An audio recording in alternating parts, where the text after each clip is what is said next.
Mas, em essência, o que são esses fundos? São fundos que têm um mandato livre para comprar várias tipologias de imóveis. Leia-se, galpão logístico, shopping center, corporativo, hospital, clínica, posto de gasolina, escola, né, universidades, e por aí vai afora. Alguns imóveis que têm um perfil um pouquinho industrial ali, que tem aquele híbrido entre o logístico e o industrial. Em essência, esse é o ativo, esse é o fundo híbrido. Por que nós passamos a chamar de renda urbana?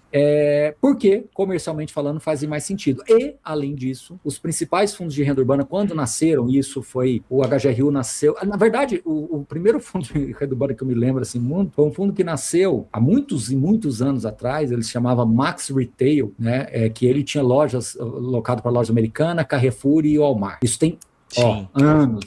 Inclusive o fundo ainda existe, mas venderam alguns imóveis, acho que amortizaram parte do capital, um fundo bem pequenininho hoje para o porte do mercado. Deve ser um fundo de menos de 50 milhões ou isso aí, não sei. Enfim, não importa, mas é um fundo relativamente menor. Posso até olhar aqui enquanto a gente bate esse papo.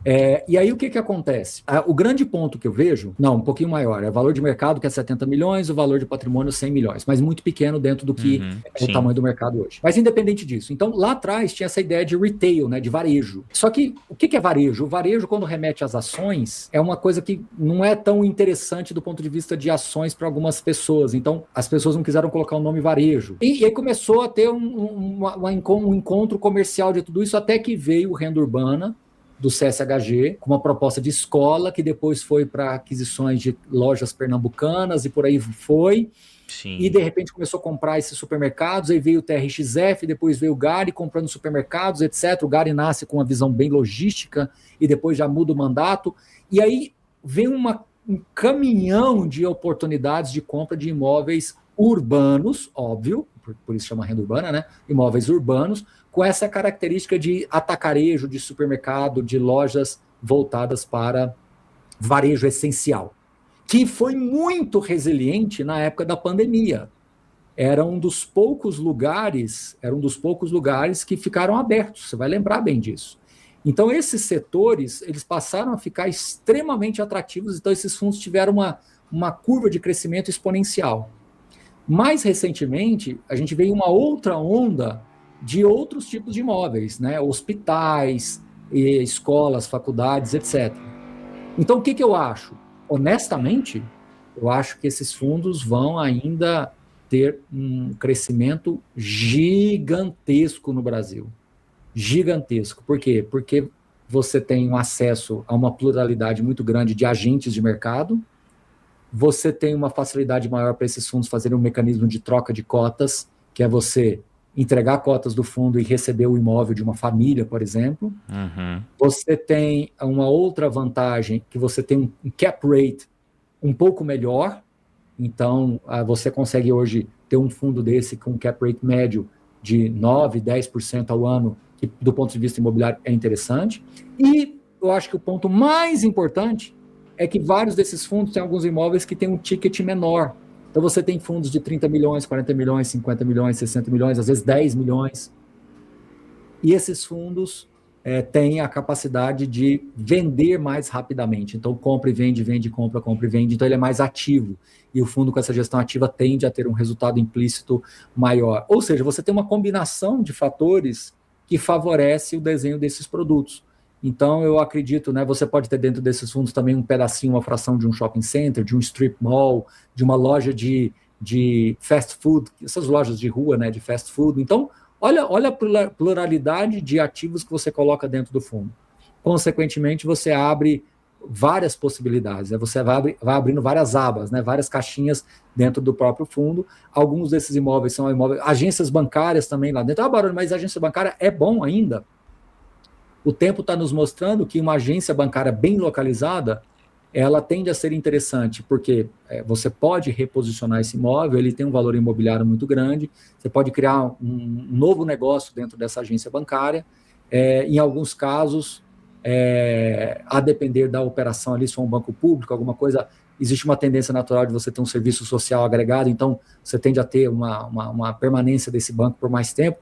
Então, aquilo que alguns investidores imaginavam que poderia acontecer de maneira isolada, foram combinadas dentro de uma estrutura só desses fundos que chamam-se renda urbana, híbrido, real estate, né? Porque quis colocar de uma maneira assim de renda imobiliária, abrindo um pouco deste escopo aí de entendimento daquilo que é o mandato do fundo. Então, sem dúvida nenhuma, eu sou muito, muito otimista, embora não seja novidade, né? Esse conceito nasceu há muitos e muitos anos atrás, como eu acabei de falar, de um fundo bem pequenininho, pouquíssimo conhecido, enfim, mas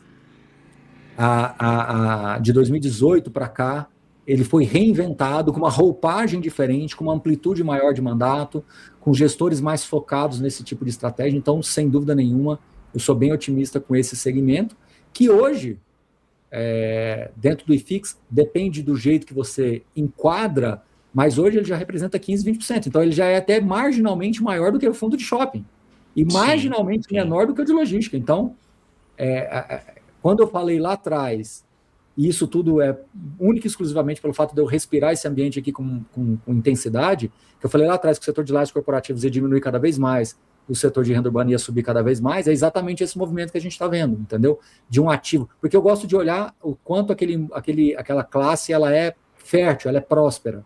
E o setor de laje corporativa ele é muito difícil de prosperar, não porque é ruim, mas eu vou usar um termo em inglês, eu não gosto de usar, mas me permita, pelo capacity, né, pela capacidade. Se eu der R$1 bilhão para um gestor de híbrido, de renda urbana, ele compra imóvel Brasil afora. Se eu der R$1 bilhão para o fundo de laje, ele vai tentar comprar alguma coisa numa avenida conhecida em São Paulo e vai ter muita dificuldade e vai receber um yield baixinho.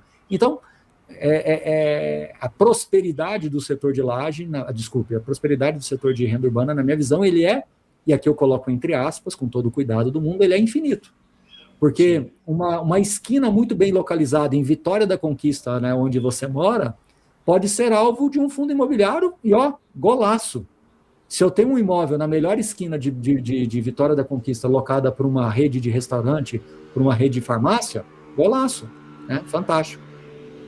Exatamente. Para você ver, né? Você falou disso aí, eu lembrei. O Mix Mateus, inclusive, daqui da cidade, está dentro de um fundo imobiliário. Para a gente ver que a gente não precisa estar só em São Paulo, né? Então, agora você me permite, vamos fazer um bate-bola aqui.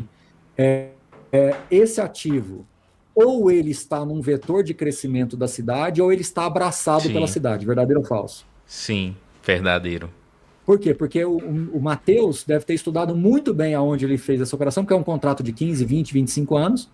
Então, ou o que vai acontecer daqui 15, 20 anos? Ou essa cidade cresceu em direção a esse imóvel e ele ganhou muito valor no tempo, ou ele já está num centro urbano bastante adensado e a cidade literalmente cercou ele.